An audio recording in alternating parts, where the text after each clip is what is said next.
Welcome to broadcasting. Hi, everybody. I'm Curtis Dean. I'm Gary Wolter. And we are two recovering, maybe fully recovered radio guys.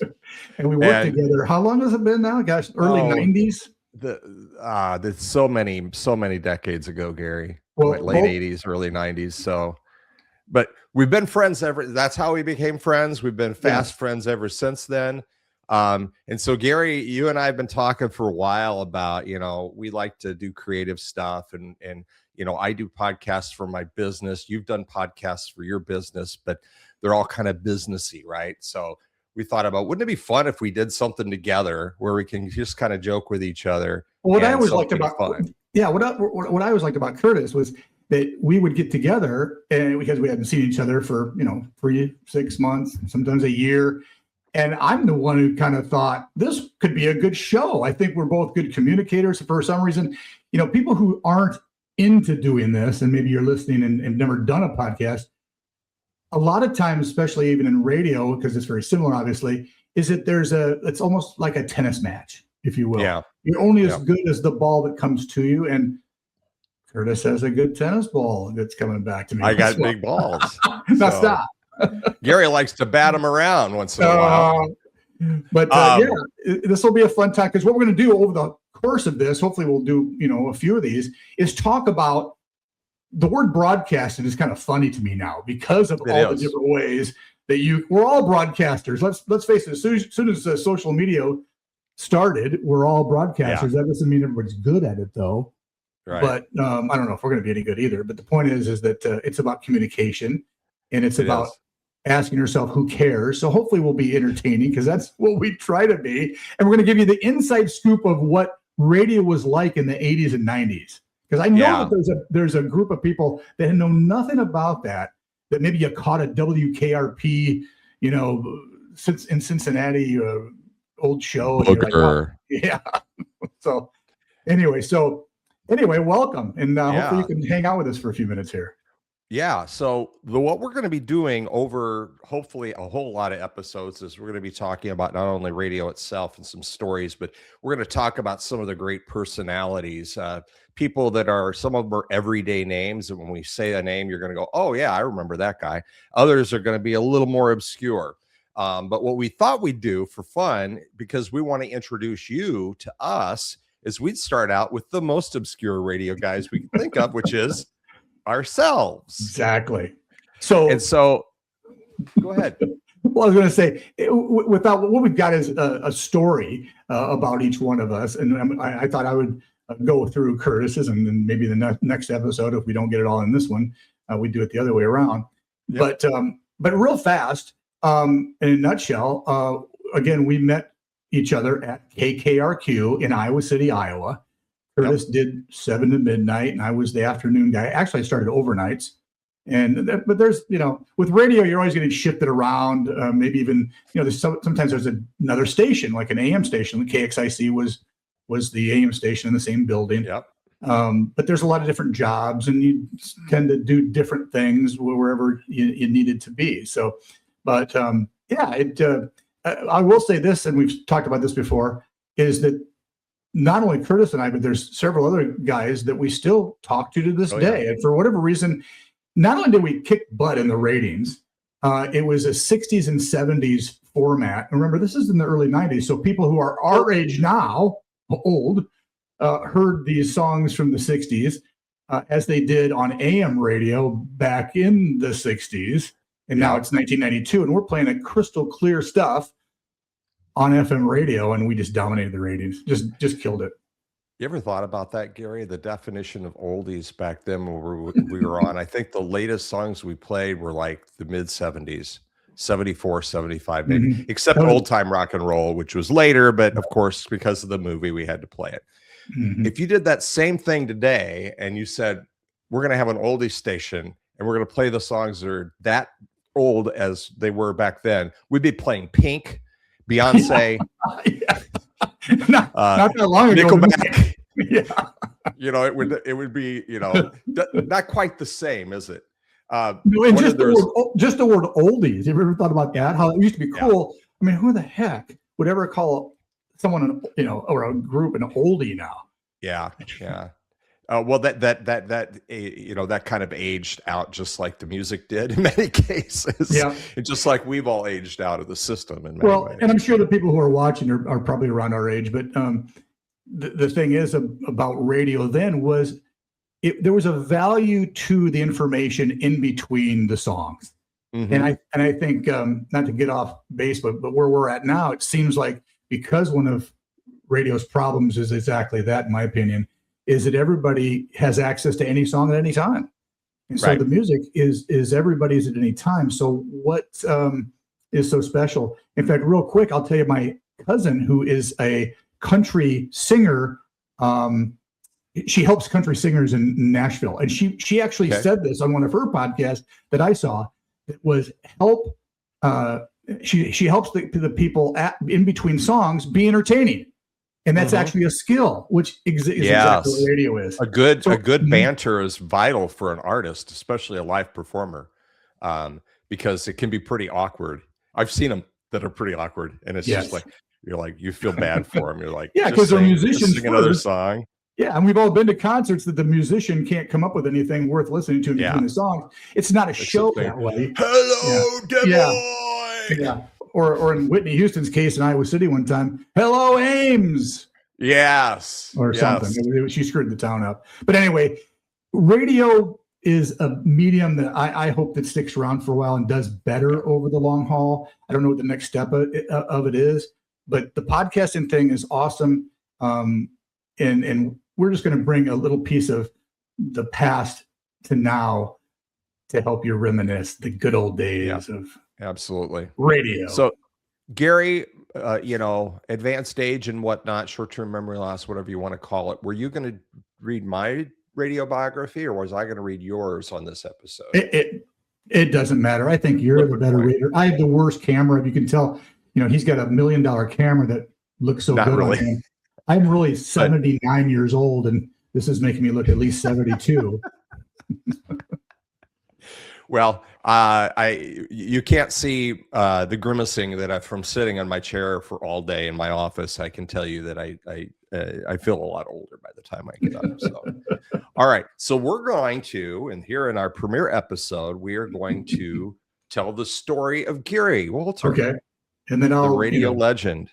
The legend in his own mind, as it says right here on the page. Which I don't think is what you wrote, but that's what I amended it to say, sir. So let's talk about Gary Wolter, everybody. Gary's radio career started with getting paid $500 per semester at Wartburg College at KWAR-FM.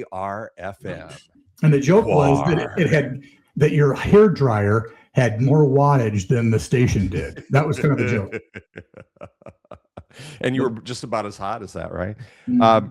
Cheap equipment and big dreams. Gary would try to imitate what he heard on the fast-paced rock stations. He had confidence, enthusiasm, and most importantly, a voice that sounded better in his head than it probably did in real life. Well, some people don't like their voice. No, never have. Mine depends. It depends on if I have your voice changes. Maybe it can be drier. I don't know. I think to be a radio guy and wear these, I'm the only one with I'm going to hear. I kind of liked it, but then you get tired of it after a while. Does that make sense? Because a radio guy entertains himself. If you think about it, you're sitting in a room by yourself and there's nobody there. There's no one pretending there. Maybe there's people listening. Yeah. Yeah. I always thought my voice was too nasal. And I was brutally mean to myself about it. But now as I'm older, I think it's better than it was when I was in radio. I think if I were to go on and do what I did in 1990 or 1989 with the voice I have today, I think it would sound a lot better. But no, definitely. Your voice does change. And it helps, all that smoking that you did about 15 years ago. You know what? That's how I got my low tones back in the day, let me tell you. All right. So at that time, Gary had interest, I should say, in being a TV sports reporter. For a hot minute. Sporty Gary, yeah. But after an internship at KCRG TV 9, he doubled down on the radio dream. Why? Well, it was You're more a good enough looking guy. You could have hung out in TV for a while if you'd wanted to. Oh no, but I think it was. cutthroat. I don't know if it's on my little story there. I had an internship at KCRG TV 9 in Cedar Rapids, and maybe that's the next point there. But you have to lug all this equipment. Remember, this is the 80s, mid 80s. It was 1985, and the equipment was much different. You had the camera, of course, which is monstrous. Then you had the tape recorder part that had the wires. So you're carrying both of them, and it's summer and it's humid, and I'm 20, and I'm a wimp. And I guess more so because I already got exposed to college radio is that you could be a personality. You could say what you wanted to say. Right. TV is more writing and performing what you wrote. This is more ad-libbing sometimes, or I just like that it that you didn't have to worry about what you look like we do right now. That's why I wear my Devo shirt today. You know, I had to look good for you. That's why it's weird. Yeah. Because I'm kind of weird. We should do an episode on Devo, even though that's not really a radio story, but you've heard them on the radio. And no, you were as you said in your script here, radio was theater of their mind. I totally agree with you there. It was almost like I always liked acting, and I've done some amateur theater over the years and did it in high school. And I always felt like when I turned the mic on, I was a little bit of an acting. I was on stage. So that was kind of how I got through it, especially those days when you weren't really certain that you knew what the heck you were doing. Here's the cool fact, Gary, and I did not know this until we started talking about this. What's that? You were replaced in your internship by someone who turned out to be okay. I'd say. Who was that guy? Oh, shoot. Now you put me on the spot. I can't remember his name. Well, of course I did. Kurt Menefee was the next intern at KCRG TV. And that's Kurt Menefee, the African-American guy, bigger dude on CBS Fox, or Fox. Yes, he's on Fox. Yeah, I think it's on Fox. Yes. Yeah. He went to Clough College. And so I told you 1985 was my summer internship at KCRG. In 1986, it was him. And look what he did. Yeah, I know, right? Broadcaster with all the NFL guys. Yeah. There are actually quite a few former Iowa TV people that went on to big fame. Hoda Kotb was at Davenport TV for a few years. All right. So Gary was heard up and down the dial on 3 college radio stations, which in radio terms is kind of like touring 3 garages before setting your first real stage. I'm not sure I know what that means, but I'm going to just take it as it is. Well, I don't have it in front of me, so I don't remember what I wrote. His journey started at KWAR, as we mentioned, which I was like, there was a band called Guar that was like this heavy metal, scary as hell. They were from Des Moines. Yes. They're like Slipknot 1.0 or something. Yeah, something like that. Yeah, but they did not allow us to say KWAR. No. They didn't want that, which is understandable. But it's a great station to this day. I was actually there in Waverly, Iowa, not too long ago. And they have a really good TV broadcasting program, too, along with the radio, which is kind of cool for a little private school. But I actually went to 3 colleges. I just kind of figured out that it was too expensive. I wasn't the greatest student in the world. Yeah. And I came from Fort Dodge growing up, and we moved to Cedar Rapids when I was in 8th grade. So I went back. I thought it would be cool to go back and play baseball at Iowa Central. And they did have a radio station there at Iowa Central Community College that people actually listened to, which was kind of cool. Yeah. And then my last stint was at UNI. Yeah. And we'll talk about the Fort Dodge days, because another station, also a college station, but that's probably where you really learned your chops a lot. Talk about Dave Danielson. He was your partner in crime, as you said, in KWAR. Yeah, you guys do a show together? Or? Well, the coolest thing about KWAR, like a lot of college radio stations, is at least at that time, the faculty didn't do anything. I mean, they didn't teach us anything. They didn't, as far as the actual. Imagine a radio station, and there's about 20 to 25 people working anywhere from an hour to 5 hours a week on this thing. Yeah. And that's what it was. So we had a program director. We tried to follow, like a real professional radio station, so you'd learn. But Dave Danielson and I, him and I did a show together and actually went out and sold, it's not a commercial radio station, but we would get the pizza place down the street to give us a $10 gift card or whatever. Right. Gift Stuff you give away to then. listeners. Yeah. And we would do trivia on Wednesday nights. That was our thing. And it was just a fun way of learning how the money part of it worked in radio and the promotion part. Well, that's all part of it, right? I mean, it's not all just talking. Yeah. It's like any other business. You've got the people that are out front, and then you've got the people behind the scenes that are, I do paying the bills. I do remember when somebody kept calling in about the trivia question, and the answer that we kept getting was Richard Stroker. Richard Stroker is the answer. And we didn't get it. We had no clue. We kept putting we just kept calling. I mean, this calling and calling. Okay, another vote for Richard Stroker.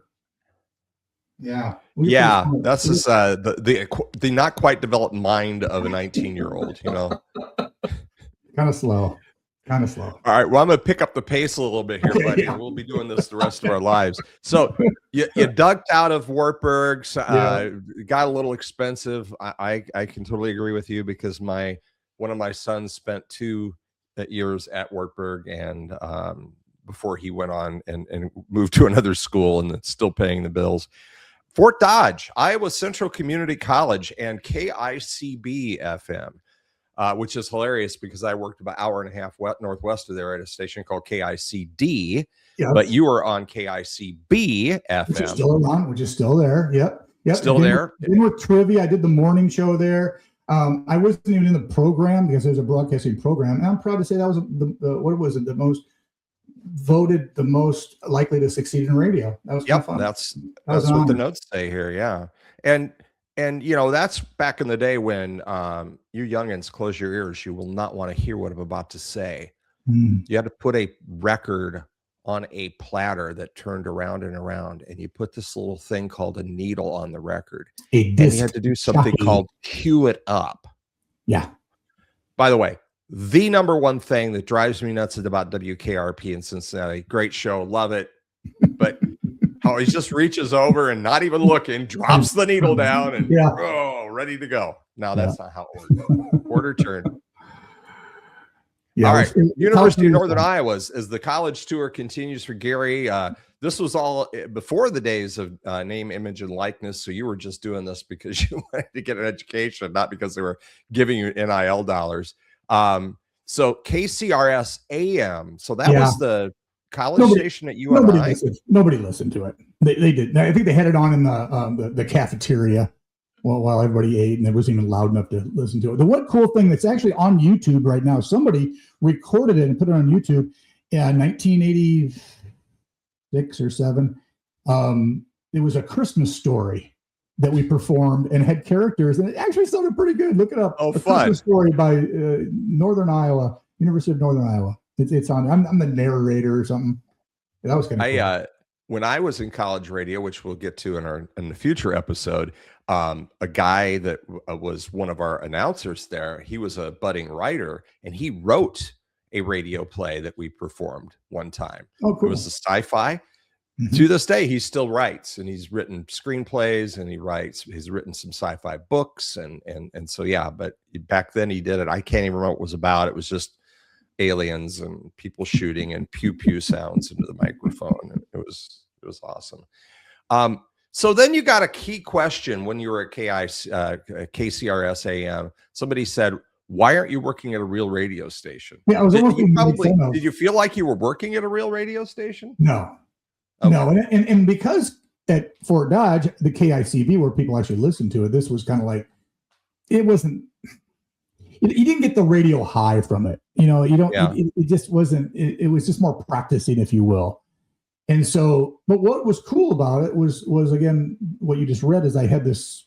I think I was a junior, and a senior guy goes, yeah, he wrote what they call air checking. They listen to your show and then give you feedback about it, how some improvement. And he wrote, basically, you're really good. Why are you working here? Which is for no pay. So go find a real job. So I did. So I applied at Q103, which is now Z102.9 in the Cedar Rapids. Oh, that's right. That's back in the days when we rounded it, because FM frequencies are always a three. Well, not always three, but it's always a point something, right? Yeah, because And it was back in the olden days, they used to rock 108. Right. And then when we got there, it was 107.7. But yeah, so tell us about that. Q103 back in the day. From 21. Yeah. Okay. Part-time? Yeah, I just turned 21. And Gary Dixon, the late, great Gary Dixon, it was Gary and Todd in the morning. And Todd owned the Irish Democrat in downtown Cedar Rapids, or right on First Avenue there. And they were like legends to me. And so when I applied, I don't think I wrote that in my thing. I may have, but I think one of the reasons why, you got to realize, people, this is when people, you get 50 resumes and tapes for a part-time job. People wanted to be on the radio. Mm-hmm. And so when I did that, I put on a copy machine the logo of Kiss FM out of Los Angeles. Okay.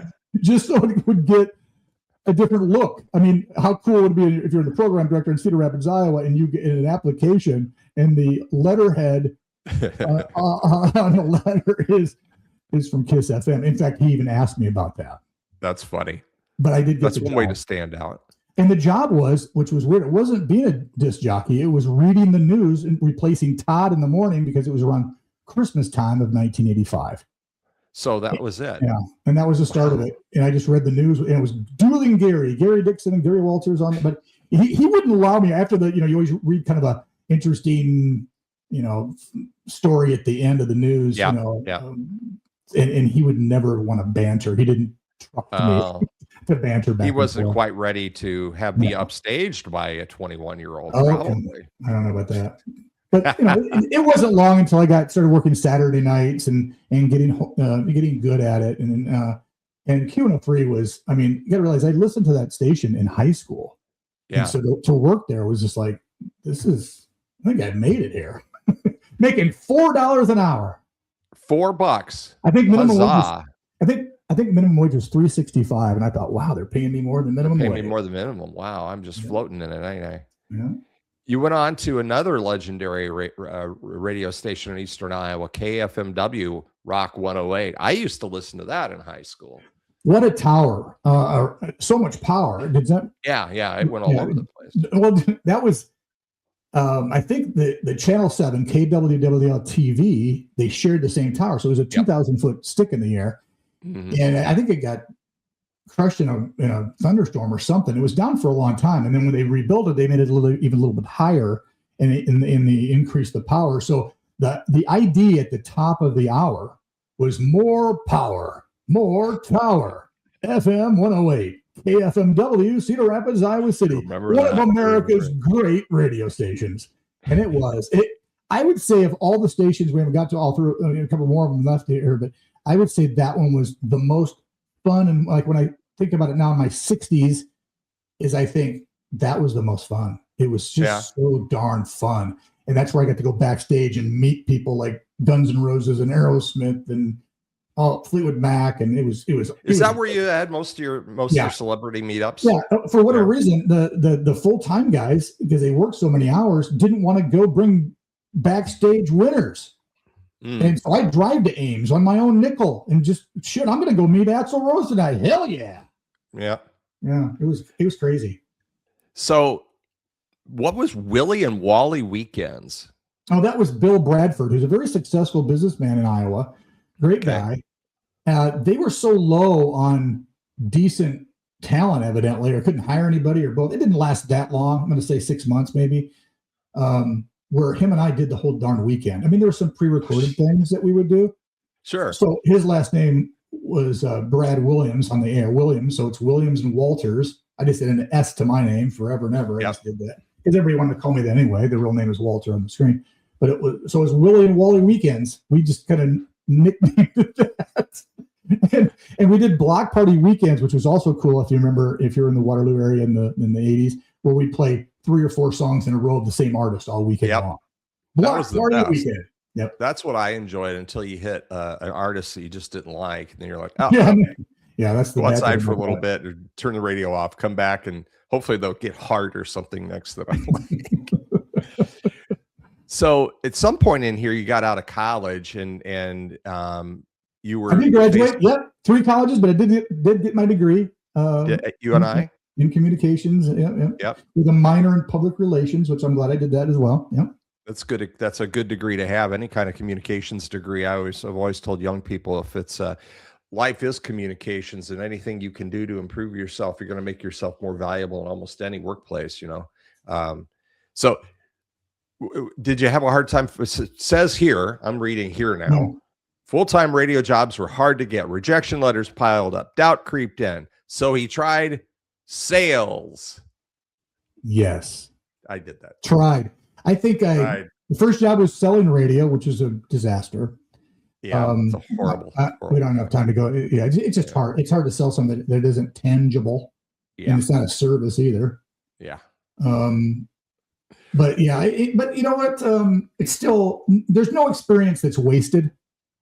Oh, absolutely. So I'm glad I did have that. Because I sold radio for a little bit, and you know what? I think the best thing it did for me is it prepared me for all the rejection I would get the rest of my life. Not a bad way of looking at it. No. Some of that rejection, all of it was well earned, but some of it was not personal, and some of it was. But give you a little bit. They always tell you in radio to talk to one person. It's not, hi folks, hi ladies and gentlemen, hello everyone, I love you. So when you're in sales, you obviously are talking to one person. Yeah. So there was, but you're right. It's always about the rejection, and then getting better. And I'm still, as a real estate agent for 25 years now, you're never going to master it. You're never going to be perfect, which is okay. But you can always get better at it, which is part of the game. Absolutely. And, the thing about the sales I didn't love about it because I was horrible at it. I tried 2 different types of sales, and I was bad at both of them, including radio. But it did teach me, I think, a little better organization of thoughts, because you couldn't go into a sales meeting or a sales presentation and not have your poop in a group, so to speak. You had to have things laid out. And, when I first started doing it, I thought, oh yeah, I can ad-lib my way through almost anything. And then I pretty soon learned that ain't working so well. Well, it never did work well. So yeah, I was out of radio for 7 years. From 92, I quit KKRQ.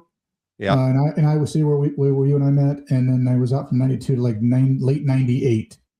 And then I was at a Burger King. We're kind of skipping over our radio station. We can talk about more. Well, I think, that almost feels like an episode in and of its own. Yeah, I think so. Right? Because that's you and I can share those stories. Yeah. So we'll come back to KKRQ 100.7, now the Fox, but back then the oldies. So now it's 1998. I'm at a Burger King of all places, and I'm working this job full time. And 98 was a rough year for me. I had like 2 or 3 different jobs. Nothing really worked out for me. And you're working at the Burger King. And I got 2 kids and a mortgage, and I'm thinking, what am I going to do with my life? I'm 30. What was I? About 32, 33.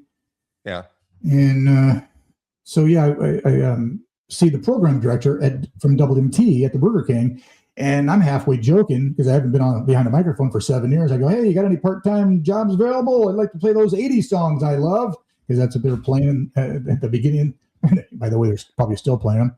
But that's the joke there. But yeah, he goes, sure, I would love to have you. So I was doing maybe the 3rd Saturday night, and same guy comes in and says, how'd you like to do the morning show? Did you think when he said that, like fill in once in a while? I think I probably did. Yeah, it was around Labor Day. It was around Labor Day, and keep in mind that a guy that had been there before was like a legend. Like he was there for probably a decade or more. And I'm thinking, really? I mean, not only, I guess that didn't really bother me as much as, you mean like be funny and like ad lib and have another person talking to, and because I was a professional card reader. I would write, like the big thing at KKRQ was the 60s at 6 countdown. And I treated it like any, Rick Dees or any of those guys. But I would write my stuff and I would just perform it and sound like I wasn't reading it, obviously. Right. But this is like morning radio. And I remember, I don't know if I called you. I remember calling a couple other people that worked at KKRQ because you're still my friends. I admire your opinion. And everybody's like, dude, you got to do this. Because I had doubt in my mind. And my wife at the time goes, you always liked that. Why don't you give it a shot? And I'm so glad I did. So it was probably hands down the most fun I've ever had in my life And it was also the most tiring because getting up in the morning is just not me. So it was exhaustingly wonderful. That makes sense. I remember when that happened because I had just gotten out of radio for the first time. I was in it until end of 97. And so the circle of life such that you'd been out of it for a few years. I was just getting out of it. You're getting back into it. And I'm like, what the hell is Gary doing? Yeah. What is wrong with him? No, what is wrong? Yeah, it's a disease. And I finally did get it out of my system. So it was Gary and Gretchen, which was, she had all these connections through her sister who was in TV. So our big thing was interviewing celebrities on the phone and then having whoever appeared at Penguin's Comedy Club, which were also movie stars and TV stars. And we even had a porn star in there one time. Yeah, trying to explain that to your mother. And it was just a crazy, awesome comedians that would sing songs. And that was always on Fridays. But it was just a great show. I think we got to be a household name there in Cedar Rapids, Gary and Gretchen. And then she left. Okay. Yeah. And then I got divorced, which was it was the worst time of my life. That was also the best job to have during it. You had a work breakup and a personal breakup all at the same time. Yeah. So then I had a new partner, Kristen. It was okay. But like all showbiz stuff, it kind of wears out. And then I had an opportunity through another radio buddy, Ted, who was also a realtor, who I thought, I think this is time. I'm 40 years old. It's finally time to figure out what I'm going to do. And that was I left it at the right time. Very blessed that I had that time to do it. And that was in January of 2005 that I left forever. Forever and ever. Well, until I came. Yeah, see, you never totally get rid of it. Then I moved to Phoenix and I did a little morning show at a little AM station. I guess it was FM too. And then an internet radio station that was really cool. That didn't make it through the COVID year. But I think I'm good now as far as performing. But I guess this is kind of a performance with you, whatever. But I got to ask you about. We never intended to go by any script here because but we wanted to have kind of some talking points. Yeah, I can't let you skip over this. This is back on your section about working with Gretchen, about building chemistry, the billboards, all that other good stuff.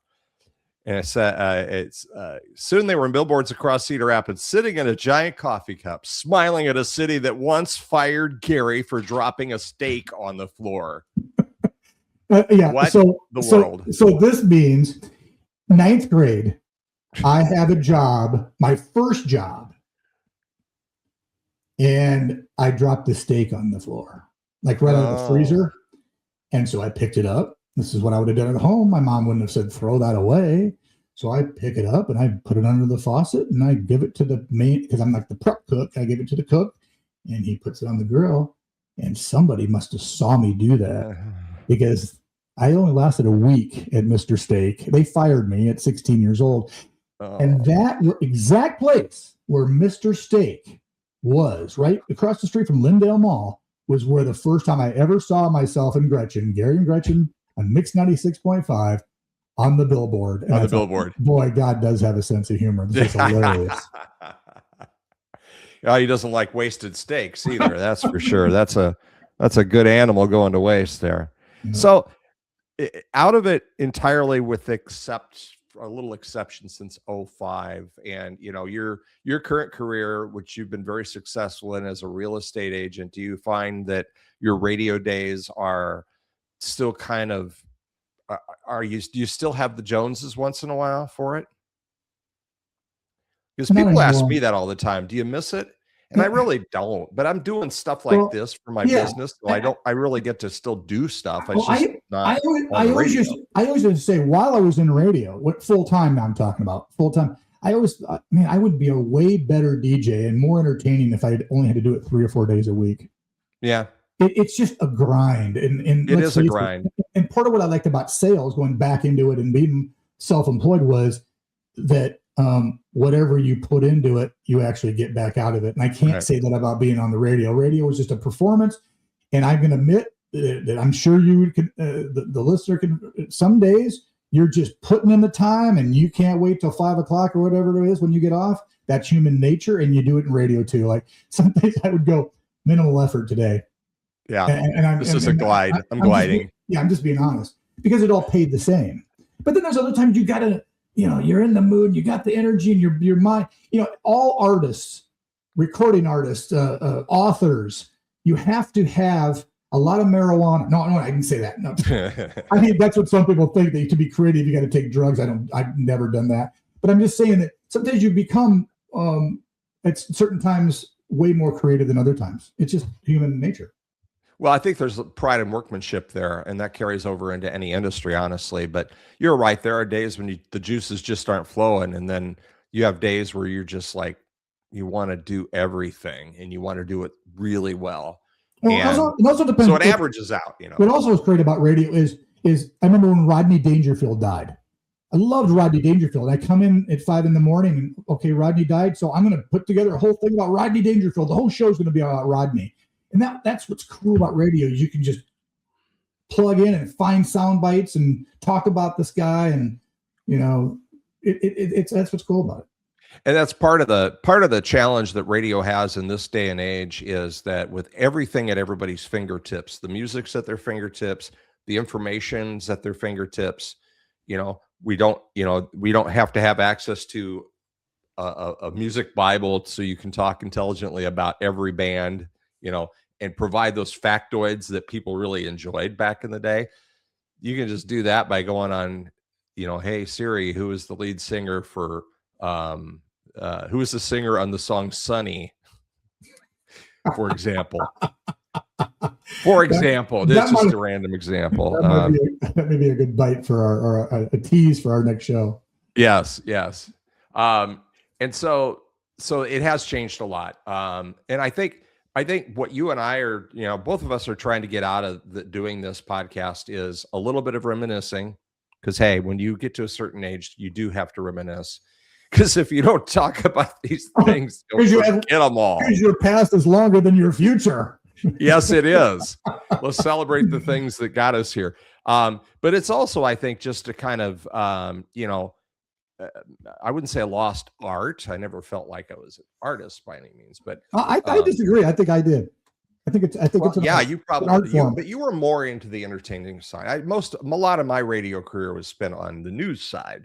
I was a DJ for a few years, but most of the time I was in radio, it was more, more factually presenting information as a news director. And we'll talk about that another time. But so it's like anything else, there used to be people whose full-time job was to shoe horses. There used to be companies that all they did was made buggy whips. Yep. They're all gone now, but I'm fascinated by the fact that those businesses, those careers, those vocations existed. And, and I think if we don't learn from history, we are bound to repeat it. So, celebrating some of the things that we know and learn from radio, and some of the people who did that job, not only the people in our orbit. As we continue to do this, we're going to talk about some of the, the legends of radio, and also I'd like to bring in the audience of what it's like that they don't see, because radio, obviously, you don't see anything. Yeah. There's so many things that you and I can describe, some really funny stuff too. Yeah. And that's why, going back to WKRP, that's why I made it for a good sitcom, because there's so many funny things with personalities, all these guys with egos, and oh yeah, I mean, it's just a fun environment, period. Max Tash was one of the writers for WKRP in Cincinnati, and a lot of what he learned about that was working at the college radio station at the University of Iowa. That's fun. And one of the things Gary, that I'm just introducing little ideas about episodes that we want to do in the future. Okay. I would like to do an entire episode on radio nightmares, because I still have them to this day. Well, I finally got rid of mine. We'll describe what those are. No, I still have them. Don't let anybody know what those are yet. We'll talk about those. I won't. Yeah, I'll have to. I might have to go through counseling in order to recall them again. So hypnosis may work. Well, thanks for doing this, Gary. This is going to be fun. I'm looking forward. We'll do another one here really soon. Yeah, so we'll talk about Curtis Dean, the man, the myth, the mild inconvenience. You wrote. Exactly. Well, I got the that notes you right just here. described my entire life and all the careers I've had there, buddy. No, it'll be fun. And so, you know, what we'd like you to do, if you've listened to this or you have watched this on YouTube, share in the comments and tell us what you think. Share with your friends, family members, your enemies, especially, because they'll have one more reason to hate you because you sent them to listen to these two gibbering idiots. So, and tell us what you remember if you have any Eastern Iowa memories or anywhere in the country about what radio used to be and what you used to think of it. Did you listen to it in your bedroom at night, and what did you think? Was that a companion? Yeah. I think that if you, wherever you grew up, wherever you're listening to this, there are probably, if you're of a certain age, radio was the part of the soundtrack to your life. And so share some of those stories with us. We'd like to hear those because I'm sure that they will very much rhyme with some of the experiences that we've had too. So cool. Thanks all right. for Curtis. Absolutely. That's it for this episode of Welcome to Broadcasting. We'll be back with another one soon. Curtis Dean here. Gary Wolter right here. Gary Wolter. We'll see you next time, folks.